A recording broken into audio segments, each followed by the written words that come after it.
Buenos días, bienvenidos y bienvenidas a SEOnauts, el video podcast mensual sobre SEO para SEOs, mientras exista, claro, con Arturo Marimón y yo, David Carrasco. Buenos días, Arturo. Buenos días, David. Arturo Marimón es consultor SEO estratégico y Embedding Evangelist.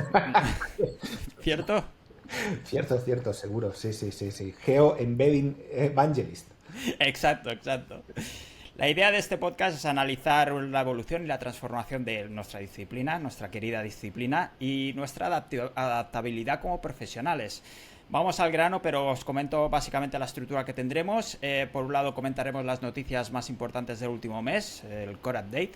Luego un tema gordo a comentar, bajo lupa. El efecto Lindy, un artículo o varios que salvamos de la quema algorítmica. El SEO perdido, preguntas de la audiencia, ya tenemos alguna y podéis dejar las que queráis para el próximo capítulo. Y directos al sol, para limpiar un poco el sector de conceptos y lecciones que quizás han distorsionado un poco, por decirlo amablemente. Vamos, si quieres, Arturo, empezando con la primera de las noticias de nuestro Core Update, y es que se reduce el tráfico a medios como Business Insider, HubSpot, Huffington Post, y Washington Post en 50% en 3 años por el efecto de las herramientas de inteligencia artificial en las búsquedas orgánicas. ¿Cómo lo ves esto, Arturo? Bueno, a ver, yo creo que es una noticia clickbaiting, es una noticia para Discover, total. Es una noticia que en principio está escrita por un periodista que ha cogido el tráfico orgánico que le da SimilarWeb y ha comparado el tráfico y ha dicho, ha caído de tanto a tanto, ¿no? Que era de un 44% a un 36,5%. Exacto. El New York Times. Y dices, a ver, esto es un 17% en 3 años. Eso es nada. O sea, eso se cae en 2 días en cualquier sitio. Eso es nada, ¿vale? O sea, yo lo llamaría esto estabilidad, no pérdida. Pero aún así sí que es cierto que el tráfico orgánico de los medios se ve reducido, pero los medios no viven del tráfico orgánico, viven del tráfico de news o del carrusel, y en España viven de Discover, en Estados Unidos de aquella manera, ¿vale? Hay que entender también las diferencias entre Estados Unidos y España, ¿vale? El número de dispositivos Android en España creo que está al 98% o algo así. Y en Estados Unidos es al revés. El 90% son dispositivos iOS, ¿vale? O iPhones. Y el resto son Android. Entonces, aquí Discover para cualquier medio representa el 70%, hasta incluso el 90 y algo por ciento, ¿vale? Ese es el tamaño Discover de un medio. Y en Estados Unidos a lo mejor está sobre el 50% o menos, ¿vale? Entonces, cualquier tipo de afectación del IMO, del sistema del overviews y demás en Estados Unidos, para los medios es mucho más importante el impacto que en España, ¿vale? En Pero España, ahora es como estar viendo el futuro.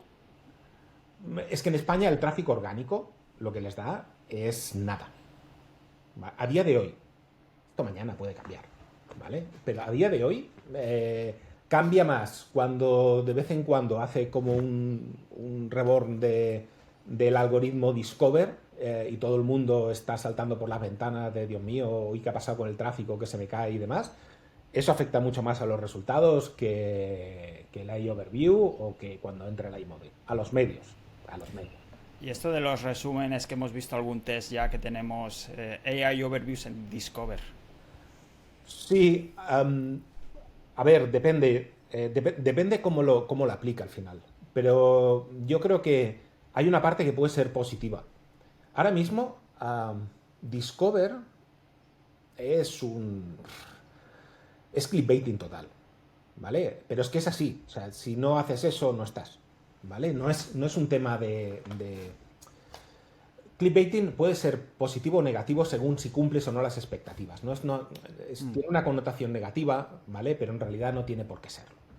Pero es una parte importante. Si, imagínate que hiciera realmente un resumen, ¿vale? De las noticias importantes del día, ¿vale? Por ejemplo, todo lo que está pasando ahora con el PSOE, con el tal y demás. Tal vez le daría más tráfico a las noticias reales, ¿vale? Si los medios ahora están sacando un montón de información muy valiosa, que estoy seguro que no les aporta excesivo tráfico, en comparación con el típico contenido de soy psicóloga y si tu novio te dice esto es una red flag que has de evitar, ¿vale? Estoy seguro que ese contenido, que a un medio le puede traer entre medio millón y a lo mejor 1 millón de usuarios, ese contenido trae más tráfico que el escándalo de corrupción de esto. Entonces, a lo mejor esos resúmenes pueden hacer que los medios puedan vivir más de las noticias realmente que tiene que dar un medio y no ese tipo de noticias. O sea, que puede Claro. ser positivo. El tema también es si el modelo de negocio, a partir de esas noticias más de calidad, digamos, es realmente sostenible. Porque, por ejemplo, también tenía una noticia que apuntaba que decía que medios como The Atlantic y The Washington Post abogan por un cambio urgente de modelo de negocio. Que claro, eso ya les toca a ellos. Y algunos como The New York Times hace poco empezaron a licenciar contenido editorial a empresas de Amazon, o sea, directamente. Es otras vías de negocio, tenemos que reformular todo el negocio en sí. Es evidente que aquí no lo vamos a resolver, pero no sé si un medio puede subsistir a partir de ese tipo de artículos más trabajados, más de calidad. Hoy no. O sea, en España, ¿vale? Tal como se está pagando la publicidad en España, eso es imposible, es inviable, ¿vale? Hay una cosa que. Hay un tema que me interesa mucho, ¿vale? Decimos, el iMode va a reducir muchísimo el tráfico de los proyectos, ¿vale? Eso va a ser así. O sea, como la previsión es que vas a perder el 50% si te va bien, ¿vale? Incluso seguramente más. Pero es posible que haya un efecto que es que haya menos tráfico, lo que significa que la publicidad puede ser más cara. ¿Vale? Si tú tienes mucho tráfico, es fácil que la publicidad sea barata. Y ahora tienes un problema, tú tienes que estar generando continuamente tráfico porque todo el mundo genera mucho tráfico y entonces la publicidad es barata. Si generas menos tráfico, los precios de la publicidad suben.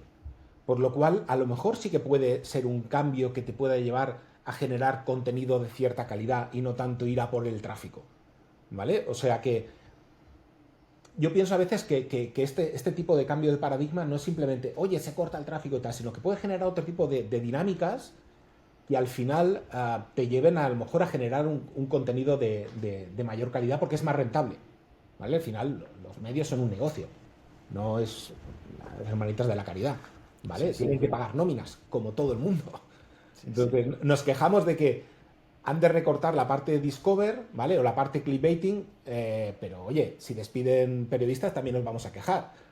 Entonces, hay que encontrar un equilibrio. Y tal como se está pagando la publicidad en España, es un equilibrio difícil. Tal vez esa bajada de tráfico de todo el mundo haga que la publicidad suba y tú al final bajas el tráfico un 50%, pero subes los ingresos un 50% y acabas más o menos al mismo nivel de ingresos. ¿Vale? Lo cual Es, puede ser bastante positivo. es curioso que estamos hablando del nuevo modelo de negocio de los medios y no has dicho suscripción. ¿Eso lo descartas completamente? En España está complicado. A ver, en Estados Unidos el New York Times tiene un modelo de suscripción que lo hace muy bien, pero ellos sacrifican el tráfico, ya, es que no me gusta de esto, pero el tráfico discover, diríamos, o el tráfico fácil. Las noticias que ellos llaman, es que esto no es una noticia para el New York Times, no lo voy a cubrir, ¿vale? Es la única manera de dar suficiente calidad como para que la gente esté dispuesta a pagar. Pero si yo tiro a todo, tiro noticias de alta calidad, pero a la vez tiro el del psicólogo y demás, ¿quién va a pagar eso? Nadie. ¿Vale? Entonces tienes que sacrificar ese tráfico. A día de hoy yo no creo que los medios en España puedan hacer eso. No lo sé, no lo sé. También, mira, la gente, ¿cuánta gente está pagando los 20 euros de ChatGPT? Bastante. Por buscar, por encontrar información, están pagando.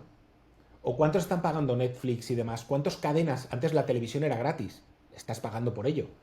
¿Vale? Pero a cambio quieres calidad.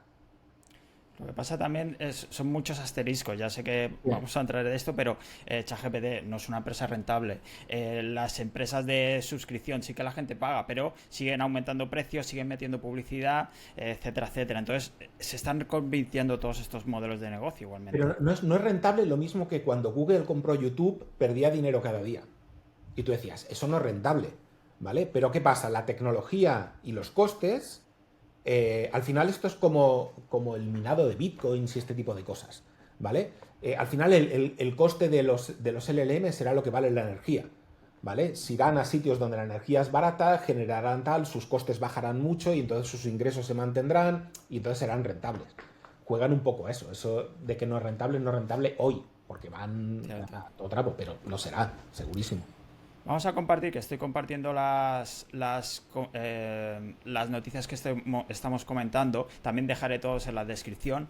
Y esto que había comentado antes de refilón, que decía Google prueba, AI Overviews en Discover, que es algo que se comentó en el Search Live de Madrid de hace unos meses, que les preguntaron directamente si iba a haber... Mira la foto es Discover total, ¿eh? O Sí, sea, sí, sí, sí, sí, sí, sí, tal cual. Y parece que ya lo están probando, veremos si esto contribuye más al apocalipsis de los medios en general, o si se queda, o si simplemente es un test y se queda ahí. yo creo que Google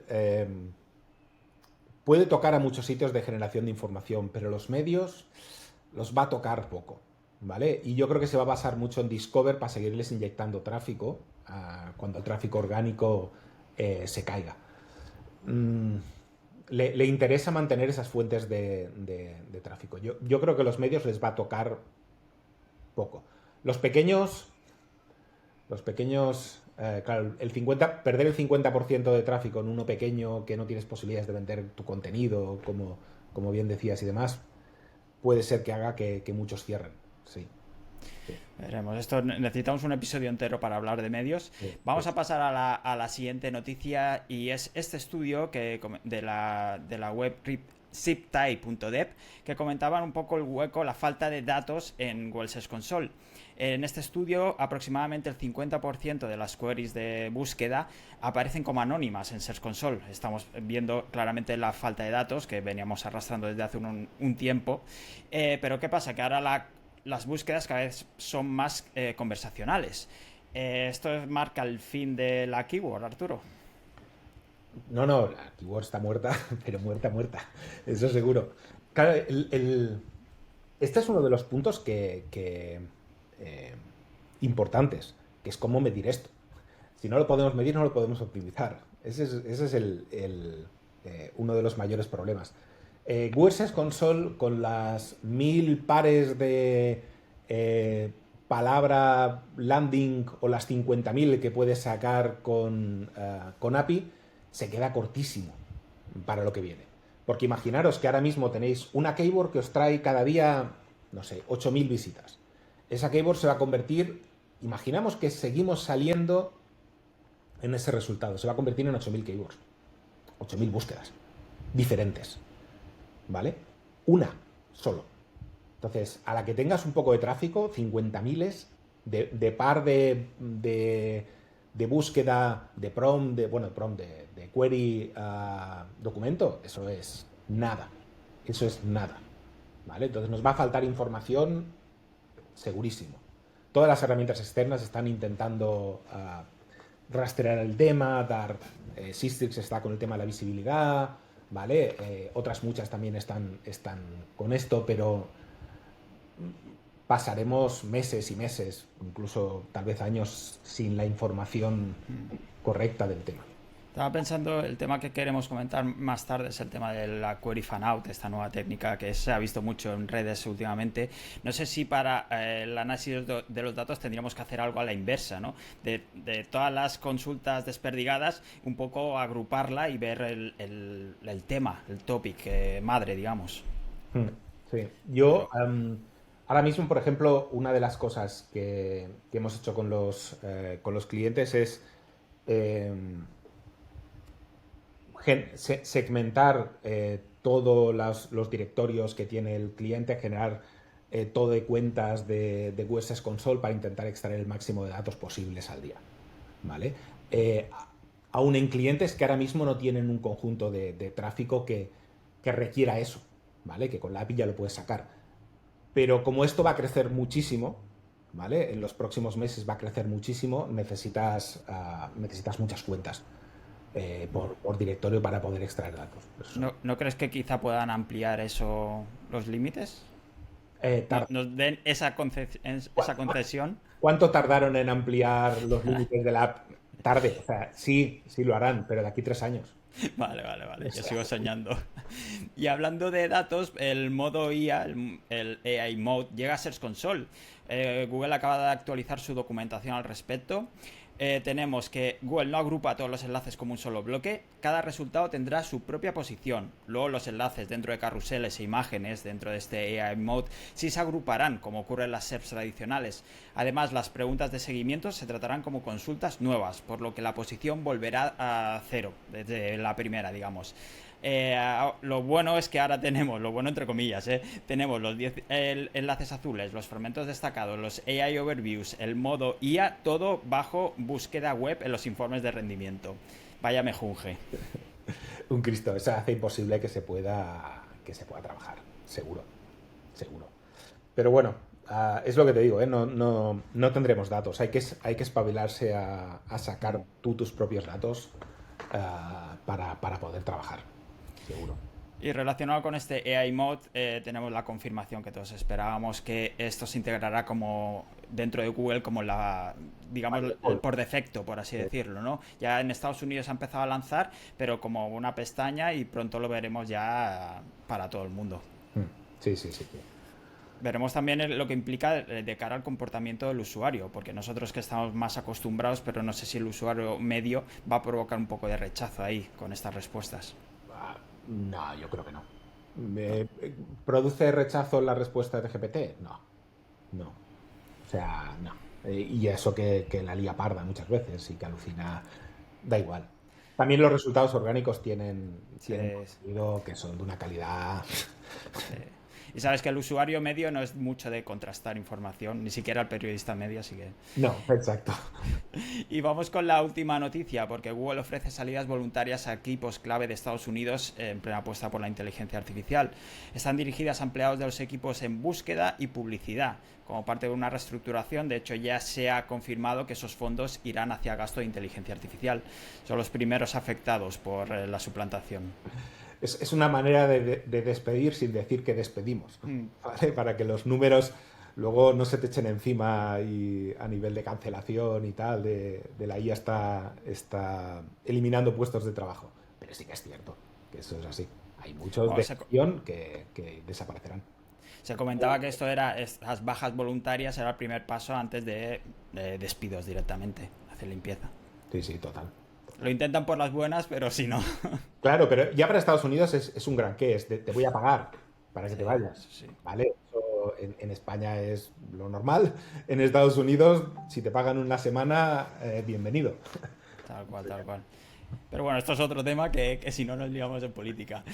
Vamos al tema gordo del mes, bajo lupa. Aquí también tenemos controversia, no hay quórum dentro del podcast, porque yo te propuse hablar del tema de Query Fan Out, un poco cómo optimizar contenido ahora que tenemos el fin de la keyword que comentabas antes, y me decías que te gusta la idea, pero que desvía la atención del problema principal. ¿Cómo es esto, Arturo? No. A ver, siempre nos centramos en la última parte, ¿vale? Que es el query fan out, que es Google genera las queries sintéticas, ¿vale? En base a un montón de información, incluso la parte de personalización, y de ahí buscan el índice. Pero nos dejamos la parte importante, ¿vale? Que es el índice, ¿vale? Hay una cosa que es que cambia completamente la estructura que tenemos actualmente, que es que Google genera, antes del Query Fan Out, genera un conjunto de prompts sintéticos, ¿vale? Un conjunto de queries sintéticas y relaciona los fragmentos, ¿vale? Los chunks o landings enteras de tu contenido con esas queries sintéticas. Y eso lo hace antes de todo el tema de Query Fan Out, ¿vale? Eh, y con eso genera el índice, ¿vale? Eso lo hace con una cosa que llaman, ¿cómo se llama? Prontagator, ¿vale? Prontagator, ¿vale? Que es del 2022. Ya no busca ese par de palabra clave con contenido, sino que realmente lo que está haciendo es generar queries sintéticas. Y luego el query fanout lo que hace es buscar en esas queries sintéticas, ¿vale? Pero tienes que ir al primer punto, que es la parte de índice, que es, oye, ¿qué queries sintéticas está generando Google con nuestro contenido? Es lo mismo que tenemos ahora, pero como un nivel más, ¿vale? Porque trabaja por fragmento, no trabaja por landing. Ahora se trabaja mucho por landing y muy poco por fragmento. Y entonces eso cambia completamente todo, ¿vale? El tema de utilizarlo, de que ese par de query sea por fragmento y no por landing, cambia la película completamente. Me gusta mucho cuando has dicho 2022, hace 3 años, y es como si fuera 3 décadas, ¿sabes? En el mundo de la IA tenemos que acostumbrarnos a este Claro, ritmo. pero todo eso es antes, imagínate, es antes del lanzamiento de ChatGPT, Sí, sí, desde ¿vale? luego. Es de Google DeepMind. Estaba pensando que para el tema nos hemos preparado documentación y tal, todo ordenado. Quizá para el próximo día, como estamos presentando, compartiendo pantalla, me curraré una pequeña presentación para el concepto. Yo creo que visualmente puede ayudar a tratar el tema que estemos tratando. Pero si quieres, por poner un poco de orden, ¿vale? Expliquemos brevemente qué es el Query Fanout, si te parece, y luego ya seguimos con el tema. El Query Fanout es una técnica que utiliza Google para decidir qué webs muestra. Debemos olvidar, digamos, como decía Arturo antes, del tema de una keyword, una página, una respuesta, porque esta forma de funcionar ya ha acabado. Estamos pasando de un motor de búsqueda a un motor de razonamiento, por así decirlo, al menos es un primer intento, ¿no? Eh, ¿Cómo piensa esta inteligencia artificial de Google? Imagínate que buscas en Google mejor smartphone calidad-precio 2025. Antes Google habría buscado páginas que contuvieran estas palabras clave exactas. Ahora la inteligencia artificial actúa como si fuera un experto. Entonces, se detalla en el documento el sistema, se detalla a partir de esta búsqueda el desglose de esta intención. Por lo tanto, tenemos que una simple pregunta se convierte en una investigación, digamos, multifacética. Esto es lo que es el Query Fanout, que lo que hace es dividir esta consulta en diferentes subconsultas y que se ejecutan en paralelo para comprender la intención y el contexto en su totalidad. Tenemos, por ejemplo, algunos ejemplos. Para mejor smartphone calidad-precio, la IA podría tener subconsultas como smartphone con mejor cámara 2025, smartphone con mejor duración de batería, smartphone de gama media más baratos, etcétera, etcétera, etcétera.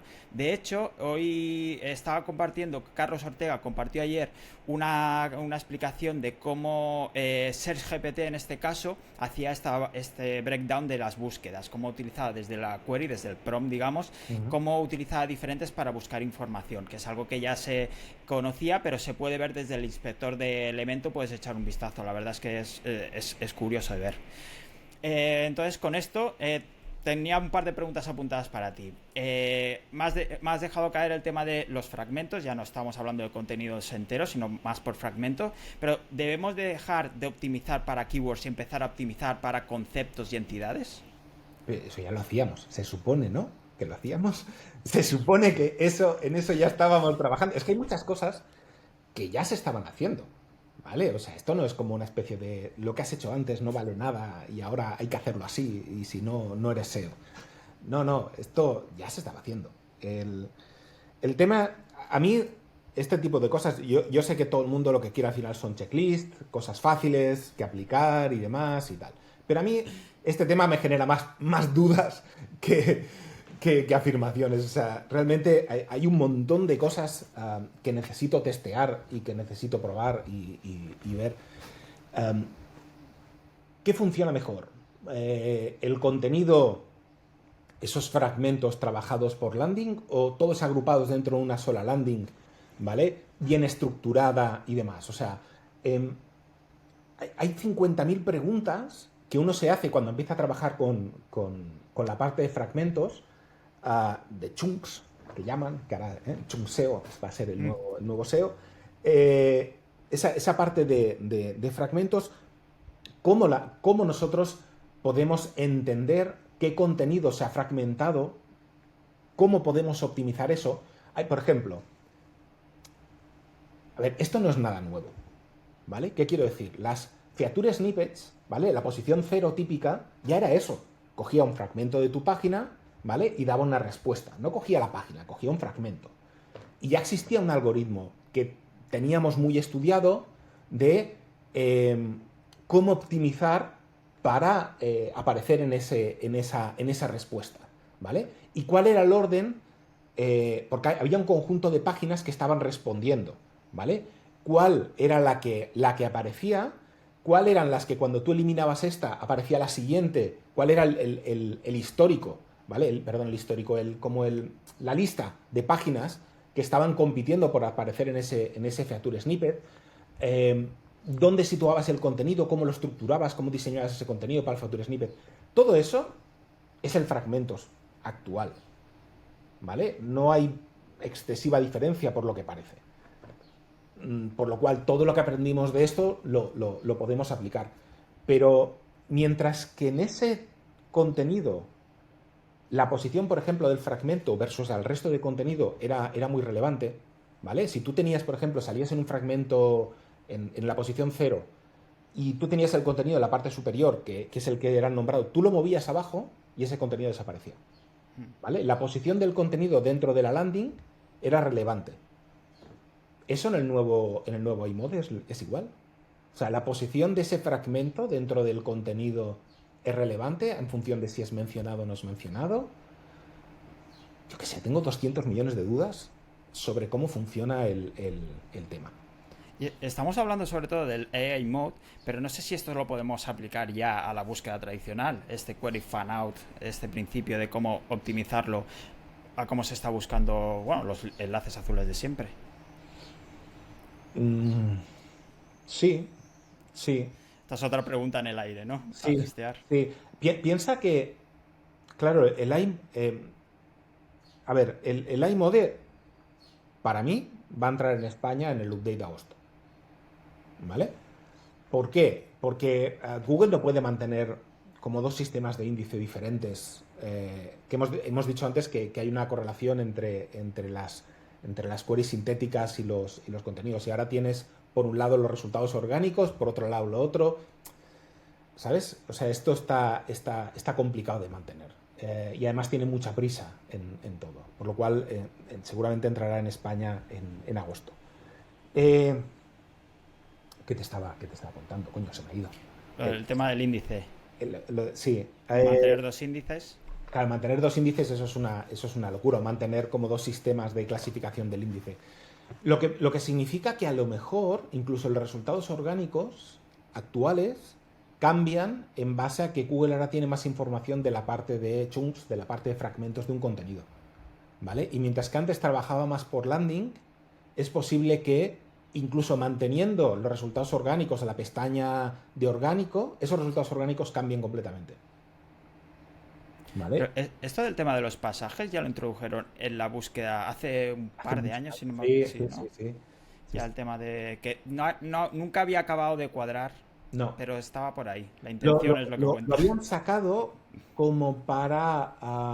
recuerdo que había muchos foros como para rescatar contenido profundo en foros y en sitios y tal y añadirlo a la parte de fragmentos y cosas así. Pero no acabó de funcionar y lo que hicieron fue simplemente coger los foros y poner los primeros en los resultados y dijeron, ¡hala! Ya estamos. Mira, Solucionado el problema. acabo de encontrar, comparto también por aquí un momento, del año 2021, Google Passage Ranking Update. Eh, mira, el update se anunció originariamente en octubre del 2020 y ahora se ha ya rollout para todas las queries en Estados Unidos en inglés. Así que sí, la intención ya estaba por aquí y acabó el 15 de febrero de 2021. Mm. Aquí tengo un par de preguntas más. Por un lado, que hablabas de los dos índices. Teníamos también un artículo para comentar de Dan Petrovich, que ha estado haciendo muchos experimentos con Gemini y el AI Mode, que decía que Gemini es el motor detrás del AI Mode, pero que no accede directamente a la web, sino a un almacén interno de Google, no el índice en vivo. Esto comentabas que teníamos dos índices actualmente. ¿Esto es así? Bueno, no. Yo no sé si hay dos índices o hay... Bueno, Lo que está claro es que esas búsquedas de Query Fan Out lo que no hace es búsquedas en documentos, ¿vale? O sea, el sistema de Google es el mismo. Google procesa un documento, le asigna unas queries sintéticas y luego las queries Fan Out, sintéticas también, buscan en esas queries sintéticas, ¿vale? Buscan la relación vectorial, ¿vale? De embedding entre las queries sintéticas que ha generado el índice, que tiene el índice, y el query fan out, las queries sintéticas que genera el query fan out. Entonces hace una relación entre esas. Y ese sistema de índice es el que además se va entrenando, ¿vale? O sea, va continuamente. Eso ya pasa a día de hoy. O sea, fijaros que yo siempre digo que un documento se puede posicionar por miles y miles de criterios, ¿vale? ¿Qué hace? Tú empiezas a posicionar por ciertos criterios long tail y él cada update lo que va haciendo es procesa el documento otra vez y le va asignando cada vez más criterios, ¿vale? Y entonces tu landing empieza a posicionar por cada vez más y más y más criterios y el long tail se convierte en infinito, ¿vale? Pues eso mismo seguramente funcionará pero con queries más largas, en vez de ser como queries más cortas y demás, él irá seguramente procesando los fragmentos, viendo cómo performan y entonces asignándole más queries sintéticas a los fragmentos, ¿vale? Entonces irá como creciendo. Seguramente el sistema debe funcionar igual, no habrán inventado un sistema nuevo. ¿Vale? y has comentado también una de las palabras mágicas recientes, que es los embeddings. No sé cómo se relaciona esto, cómo podemos aplicar los embeddings al SEO ahora que hemos tenido la última actualización de Screaming Frog. ¿Qué nos puedes comentar de esto, Arturo? A ver, lo primero, Screaming Frog es una gran herramienta, ¿vale? O sea, no vamos aquí a criticar Screaming Frog, que por el precio que Ya. vale, es brutal. Y si nos quieren patrocinar, ¿no? También, de verdad. Pero, pero el problema son las simplificaciones de todo esto. Siempre es lo mismo. Oye, vamos a optimizar por entidades. Sí, el TF-IDF. Y dices tú, what the fuck? ¿Qué es eso? ¿Vale? Pues el tema de los embeddings es un poco lo mismo. ¿Vale? Estamos diciendo, oye, vamos a trabajar por fragmentos. Muy bien. ¿Qué fragmentos? ¿Qué partes? ¿Qué embeddings tiene eso? ¿Cómo voy a comparar eso? No. El embedding es por landing. What the fuck? ¿Por landing? ¿Y entonces qué vas a hacer? No, vamos a eliminar, vamos a ver canibalizaciones del embedding. Me recuerda tanto a cuando, no sé si te acuerdas, cuando decían, no, si no analizas los logs, no eres CEO, ¿no? Y tú decías, para cualquier proyecto, y dices, a ver, un proyecto que tenga 10 millones de páginas, lo entiendo que tú tienes que estar trabajando con logs, pero un proyecto que tienes 10.000 páginas, ¿qué vas a estar trabajando con logs? No, que hay que hacerlo. ¿Y qué información sacas? No, los errores 404 y 301. Y dices, vamos bien. Me cago en Dios, vamos bien. Pues esto de los embeddings me recuerda un poco lo mismo. Oye, que tú tienes un sitio de 10 millones de páginas y tienes que clusterizar contenidos en base a generar unos algoritmos que vayan enlazando automáticamente y demás, landings. Necesitas trabajar con eso, ¿vale? Yo tengo 10.000 páginas. Bueno, ¿qué quieres que te diga? Me refiero, seguramente vas a tomar malas decisiones en base a eso. Y acabamos en las decisiones típicas de, no, hay que desindexar el quiénes somos y la política de cookies porque esto nos afecta al enlazado que nos genera... Son las páginas más enlazadas. Coño, claro que son las páginas más enlazadas, son las páginas de footer, que están enlazadas Tal del cual. site, pero no pasa nada, ¿vale? El problema, fíjate que em, eh, Screaming Frog, cuando te generaba los mapas de enlazado, a él le daba igual dónde estaba el enlace, ¿vale? Da igual si estaba en la cabecera, estaba dentro del contenido o estaba en el footer. Y te generaba un mapa. Y tú decías, mira qué bonito el mapa de enlazado de este sitio. No tiene ningún sentido ese mapa, ¿vale? ¿Por qué? Porque no es lo mismo la estructura que Google sabe que es la misma estructura que se repite en todas las páginas que el enlace contextual que los primeros enlaces del enlace contextual, los últimos enlaces del enlace contextual, y ya no te digo ni el footer. Entonces, no le dan la misma relevancia. Y lo sabes por todas las patentes, todo, la manera de funcionar. No le da la misma relevancia. Y en cambio tú coges Screaming Frog y te da la misma relevancia. Entonces te dice, ¡guau! Esta es la página más enlazada de tu sitio. Coño, claro, la política de cookies es normal, pero Google ya sabe qué es la política de cookies. ¿Vale? Entonces, la simplificación está y la toma de decisiones en base a esos gráficos bonitos de colores que van girando en 3D y hacen cosas, Sí. Que quedan bonitos. queda muy bonito. La presentación para el cliente queda muy bonito, Sí, ¿vale? sí.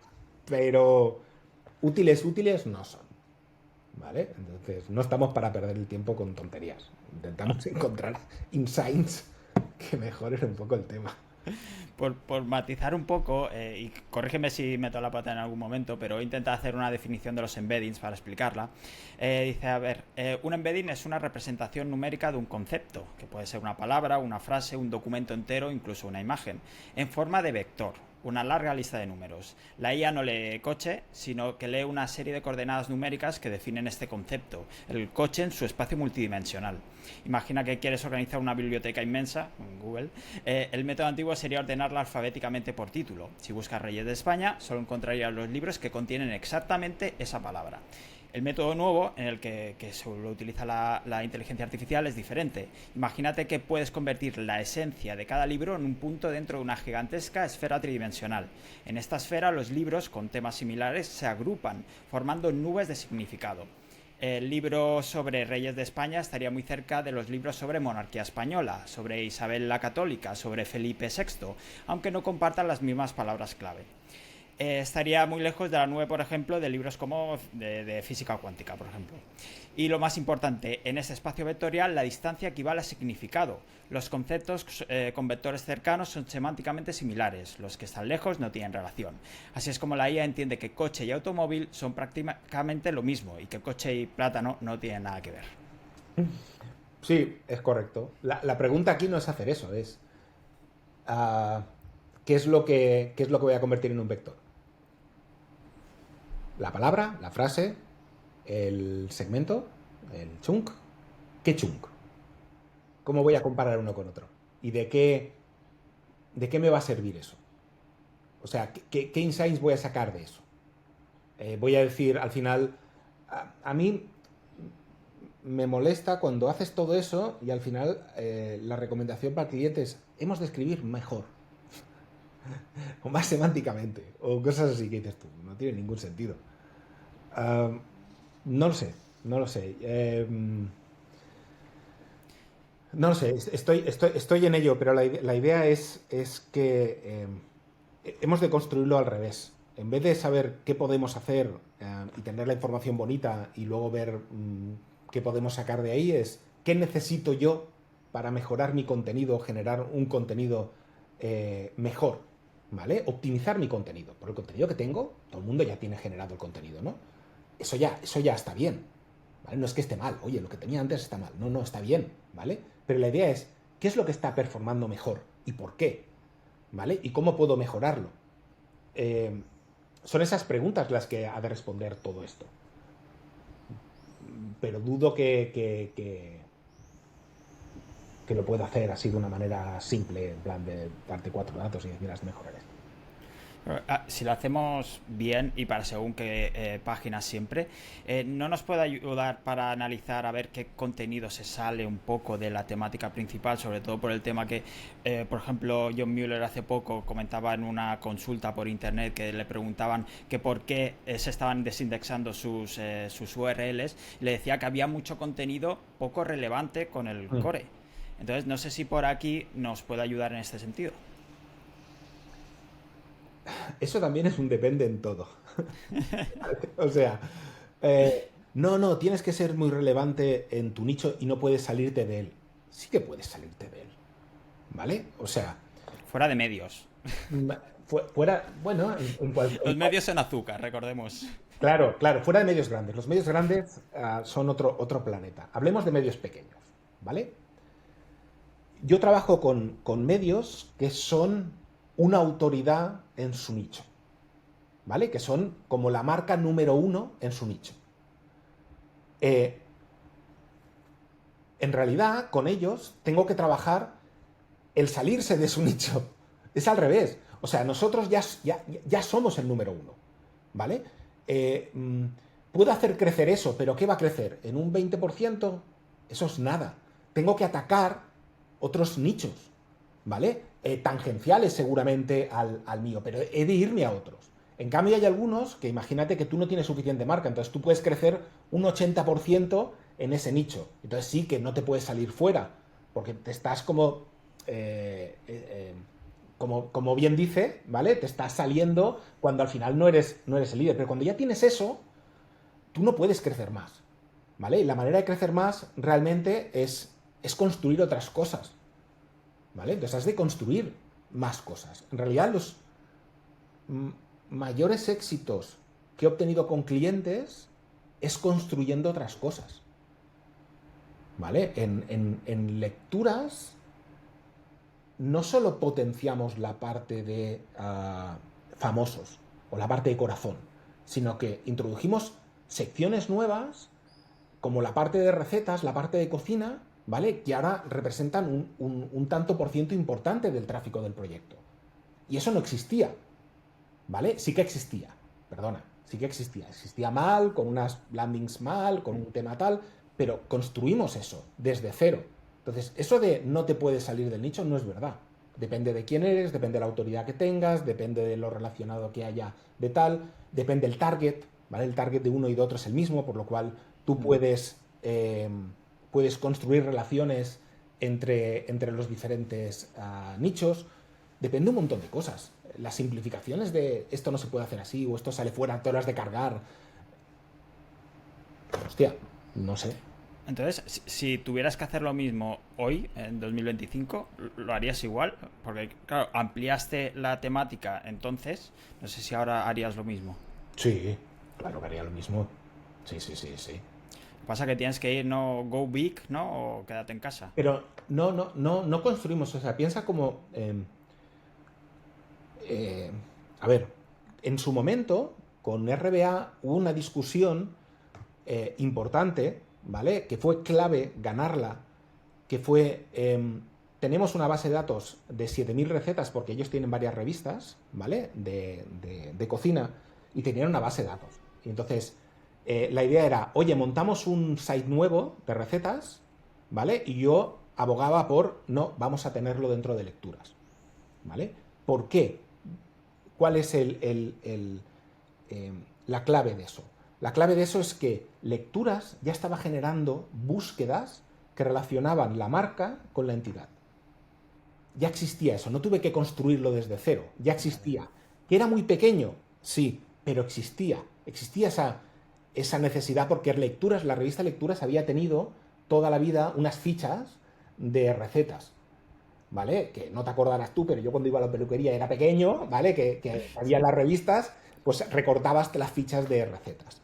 Eso existe en el imaginario de la gente. Las búsquedas se hacían, ¿vale? Por lo cual, construir en base a eso y aumentar la marca en base a esa relación de, cuando siempre hablamos de marca-entidad, ¿vale? Las relaciones y demás que son muy importantes. Y funcionó como un cañón. Funcionó como un cañón. La previsión de tráfico que teníamos en 2 años, en un año ya habíamos alcanzado eso. ¿Vale? Entonces, no es cierto que tú no puedas salir, lo que es cierto es que si tú hablas del corazón, tú no puedes hablar de coches en la misma sitio. Es decir, voy a buscar atacar otro nicho. En lecturas vamos a hablar de coches de carrera. Y pues no tiene ningún sentido. Ni el target es el mismo, ni el esto es el mismo. Eso no es... Sí. no se puede construir así. Es interesante este caso. Mira, por ir acotando y cerrando con algunas conclusiones, voy a intentar resumir el tema de los embeddings y el tema de Query Fan Out con algunas indicaciones, algunos consejos prácticos. En el caso de embeddings, sería la profundidad crea un vector fuerte.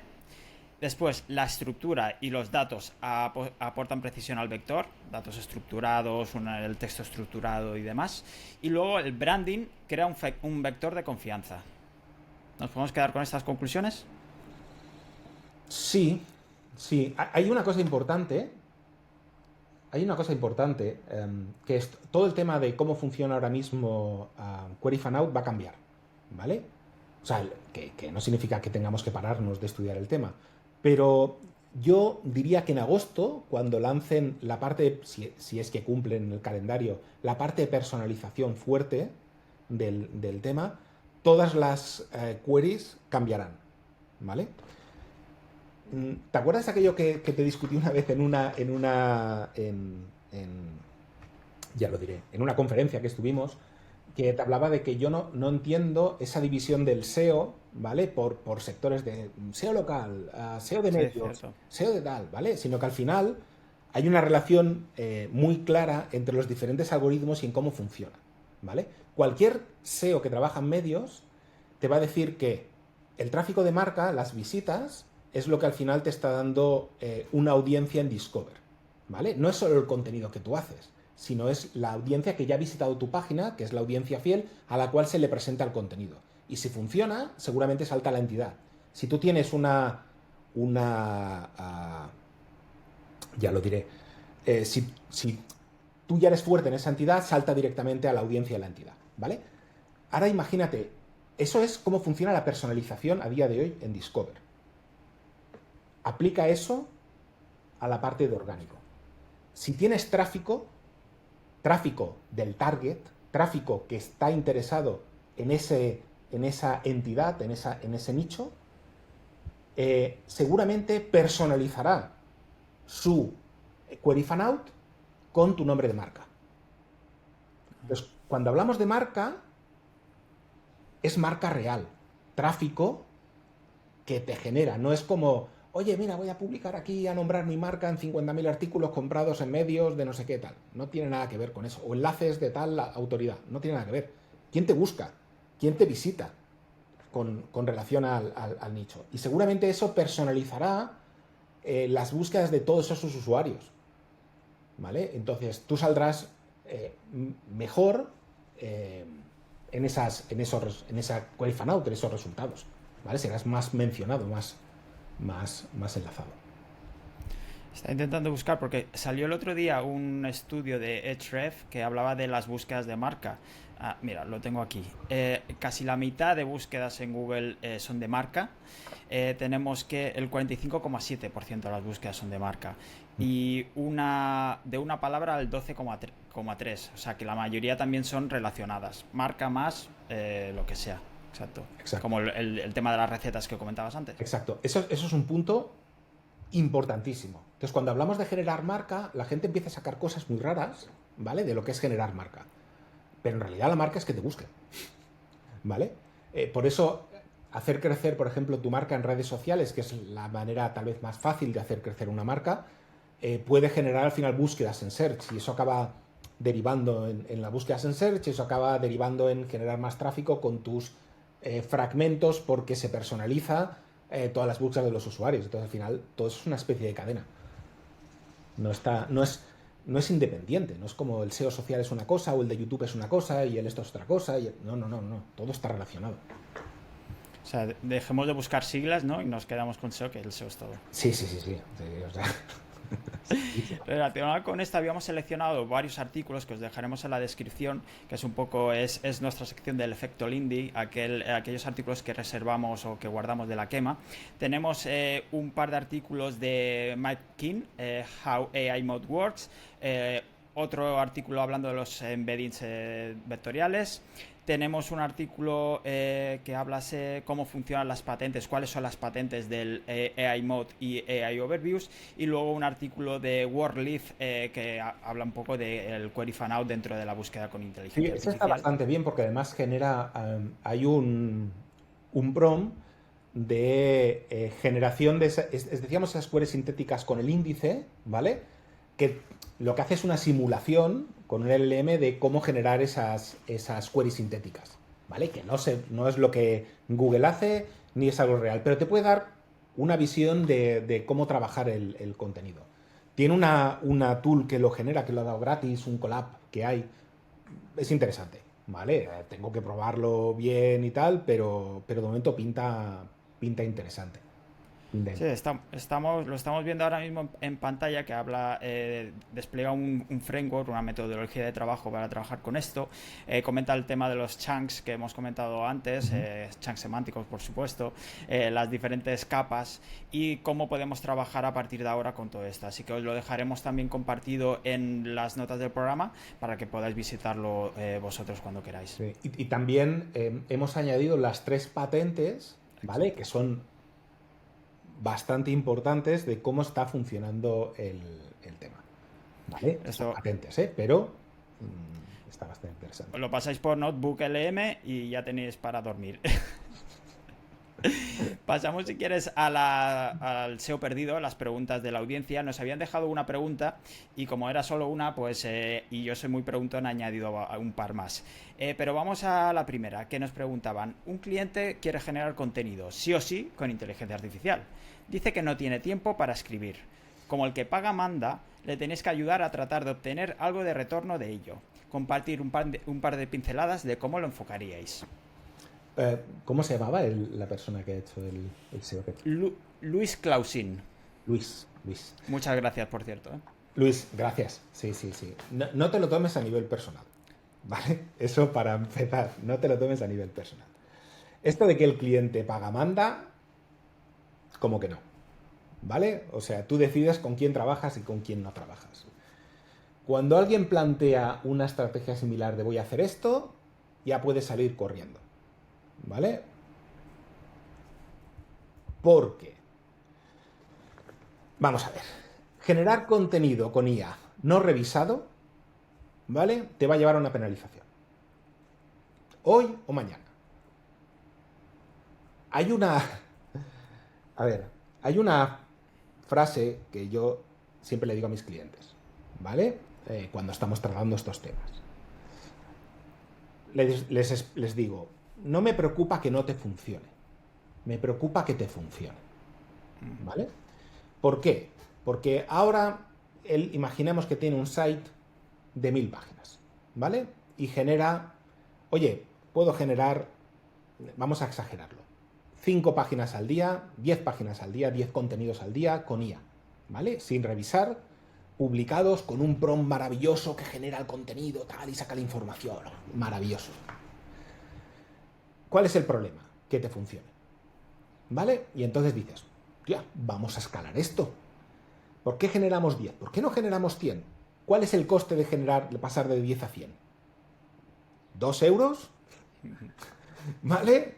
Coste 0. Vamos a generar 100, ¿vale? Y ya la has liado, parda.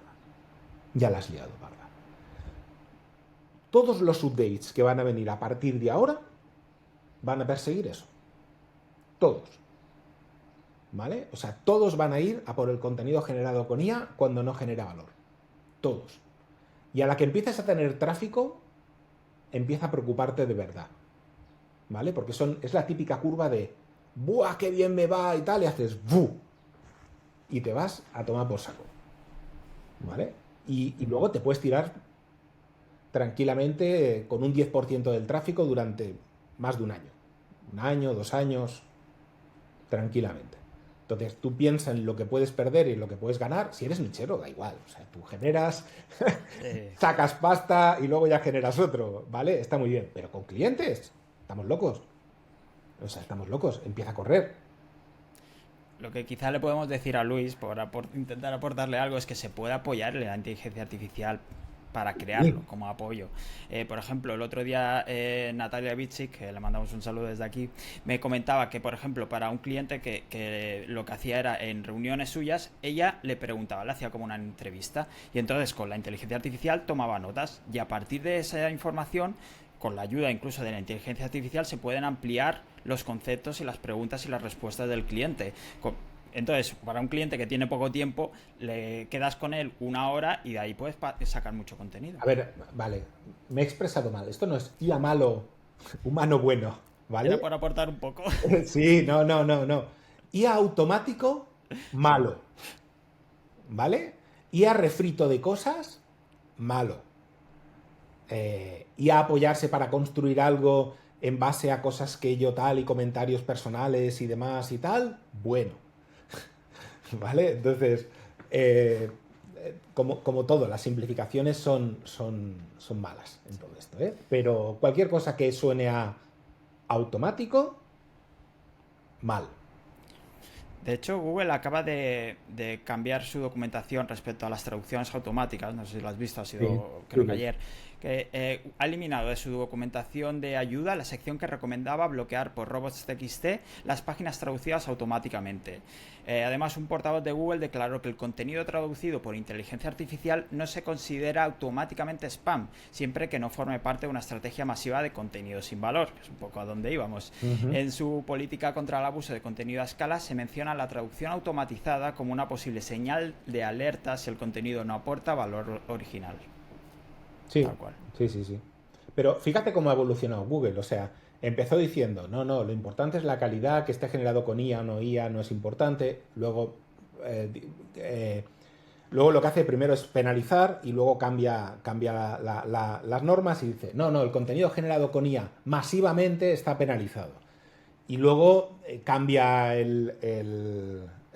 la guía de Quality Raters y entonces dice, el contenido generado con IA, ¿qué tal? Estará clasificado el sitio como baja calidad, ¿vale? Y eso es un listón que cada vez va a ir subiendo más y más y más. Cuando más contenido se genera, cuando más uh, contenido con IA se genera en Internet, ese listón va a subir, pero espectacularmente, ¿vale? Entonces, aunque hoy hagas algo y parece que está bien, es posible que en el siguiente corte no esté bien, ¿vale? Y entonces te pegue. Con lo cual hay que ir con mucho, mucho cuidado. A día de hoy es lo más peligroso que hay, ¿vale? Mucho más que compra de enlaces, mucho más que cualquier otro tipo de estrategia, es generación de contenido con IA. ¿Y dónde queda Reddit en todo esto? Porque también ha salido el comentario a través de esto, ¿no? Porque están generando mucho contenido automático. Sí, sí, pero es Reddit. O sea, Vale. las whitelists han existido toda la vida, Sí, sí, sí. ¿vale? Y Softonic en su momento estaba en una whitelist, ¿vale? Y Hasta luego que le no. pegaron hasta que no, ¿vale? Y Reddit está en una whitelist, hasta que no, puede ser, ¿vale? Pero esto es así. O sea, esto, Expedia también, ¿no? Le he pasado algo parecido. claro, no, no. Pues si me dejas, tengo un par de preguntas más para ti. Tres, concretamente. ¿Debemos empezar a pedir más citaciones y menos enlaces? Mm, no. A ver, ahora mismo SearchGPT, ¿vale? Es un Google del 2010, es un coladero de cosas, ¿vale? Tú empiezas a pedir citas y demás y entonces las mejores agencias de SEO de España 2025. Y dice, uy, mira quiénes son, no tengo ni idea quiénes son. Dice, uy, qué rara esta lista. Eh, Eso te funciona para GPT, pero GPT representa muy poco a nivel de búsqueda de usuario a día de hoy representa muy poco. Google sabe mucho más de eso. Y Google tiene sus algoritmos de toda la vida. Esos algoritmos van a seguir funcionando igual. ¿Vale? Es muy raro que tú tengas citas y no tengas enlaces. Es muy raro que tú tengas enlaces y no tengas citas. Es muy raro que tú tengas citas y enlaces y no tengas búsquedas de marca. ¿Vale? Es muy raro. O sea, tú piensas en todas las combinaciones y al final, cuando tienes todos los datos, es fácil encontrar eh, el que realmente está intentando manipular el algoritmo y quién no. ¿Vale? De Sí. todas maneras, es manipulable, como todo, pero durante un tiempo. Durante un tiempo. Está el siguiente retoque, ¿no? El siguiente update. Hasta que tengas tráfico. El tráfico es el gran disparador de los problemas. ¿Vale? El día que te funciona es cuando, si tú no tienes tráfico, Google no pierde horas, horas, segundos en analizar tu sitio. Entonces se basa en el SEO del 2010, ¿vale? En plan de cuatro datos. Pero a la que pasas cierto umbral de tráfico y hace pum, de repente dice, ¿quién es este que le estoy dando tanto tráfico? A ver, tiene enlaces, tiene menciones, no tiene búsquedas de marca, no tiene tal, comportamiento, check, check, check, check, puf, a tomar por saco. ¿Vale? Entonces, ese es el tráfico el problema. Ese es el quality rater que tenemos que tener en cuenta. ¿Qué más? Como SEOs, has hablado mucho del target y nuestro público. Entonces, como profesionales en SEO, ¿cómo podemos empezar a conocer cuál es nuestro target? Has de definirlo tú a cuál te enfocas realmente. Ahora mismo, trabajamos el contenido y nadie piensa en el target, ¿vale? Pero cuando... Ya verás cómo esto va a ser el target y el customer journey y cómo y en qué momento y qué tipo de contenido. Esto va a estar en boga a nivel de SEO en 2025, final 2025, 2026. Todo el mundo va a estar hablando de eso. Porque la parte de personalización va con eso, ¿vale? ¿En qué momento y para qué target,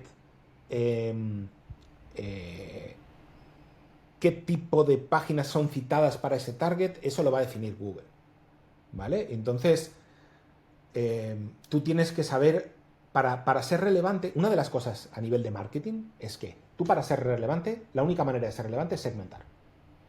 Segmentar a la gente, ¿vale? Yo siempre explico el caso de la leche, ¿vale? Los que venden leche, la leche que venden es igual. Hay pequeñas diferencias de calidad o de lo que quieras, pero es igual. Pero nadie vende leche, ¿vale? Yo vendo leche para familias, yo vendo leche, la Llet Nostra, para regional, aquí, ¿no? Es tal. No, yo vendo ecología, no, yo vendo no sé qué. El mismo producto, segmentan el público, porque si no puedes segmentar el público, no eres relevante. Pues esto es lo mismo. El problema es que nosotros nos hemos acostumbrado a las keywords y a me da igual el target, pero Google es posible que no le dé igual. Y que diga, si tú estás buscando leche, como tú eres esta persona que yo sé que tú tienes familia y no sé qué tal, voy a recomendarte en las citas, en las posibles chunks que aparecen citados en el esta marca y no esta otra. Porque esta se adapta a tu target. Y entonces el resultado es mucho más relevante para ti. Y entonces vas a tener que, o te defines o estás fuera, ¿vale? Pero Google tiene que dar el primer paso en eso. O sea, nosotros planteamos de que eso va a ser así. Ya veremos en agosto o en septiembre si eso es así o no es así. Recordad que lo escuchasteis aquí primero. Y la última pregunta es, ¿el SEO es más marketing que nunca? Sí. ¿Os acordáis del has de ser especialista técnico, especialista tal? Has de ser generalista. El SEO de ser generalista a día de hoy, ¿vale? El especialista está muerto. Vamos a sacar un short. No, has de ser generalista. ¿Por qué? Porque a día de hoy has de tocar tantos palos que has de ser técnico, sí. Has de ser bueno en la parte social, sí, ¿vale? Canales como YouTube, la parte orgánico, la parte de redacción de contenido, optimización. O sea, hay tantas ramas en la cual no has de ser el mayor experto, pero has de dominarlas todas, que el SEO generalista va a tener un auge importante. A mí me gusta, así que yo encantado. Pues estas eran todas las preguntas. Recordad que nos podéis dejar más para el próximo episodio, si es que hay segundos, esperemos que sí. Si acabamos con nuestra sección de Directos al Sol, que es esa práctica, ese concepto, ese mensaje que queremos desterrar completamente. No sé si se te ocurre algo, Arturo, que digas, esto debemos dejarlo de lado, o se está entendiendo mal, se está utilizando mal. Por favor, callaos la boca. Mal, no. Dejemos de pensar por landing, ¿vale? O sea, dejemos de pensar por landing. Hay que empezar a pensar por fragmento. Entonces, todas las herramientas, todo lo que hacemos funciona por landing. Y eso es un problema. Entonces, hay que dejar de pensar en eso y empezar a pensar en fragmento y en agrupaciones de fragmentos. Pero hay que dejar de hablar de landings. Perfecto. Pues Arturo, no sé, creo que para el primer episodio nos ha quedado bastante completo. Si nos pueden dar algo de feedback, alguna opinión, alguna recomendación, estaremos encantados, al menos yo. A ti quizá te da igual, pero no, ya que nos enfoco en nuestro target, ¿no? Que nos dé feedback el target. No, está bien que nos den feedback, está bien, siempre se aprende. Siempre se aprende. Bueno, positivo o negativo también. Perfecto. Caritas sonrientes. Pues nada, muchísimas gracias a todos los que han estado con nosotros. Y Arturo, muchas gracias a ti también. Nos vemos el mes que viene. Nos vemos el mes que viene. Un abrazo. Hasta luego.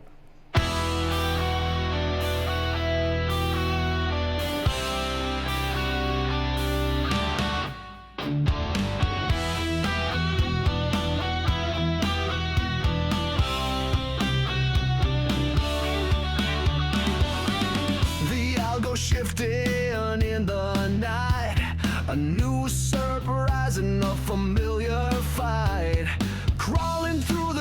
road, searching for the signs. We're drawing up the maps, reading between the lines. They say the game has changed, they say we're losing ground, but we just hear the pulse of a brand new sound. We are the Sonos, navigating the updates, weathering the storms. We are the Sonos, decoding the future, breaking the norms. Oh, the signal in the noise.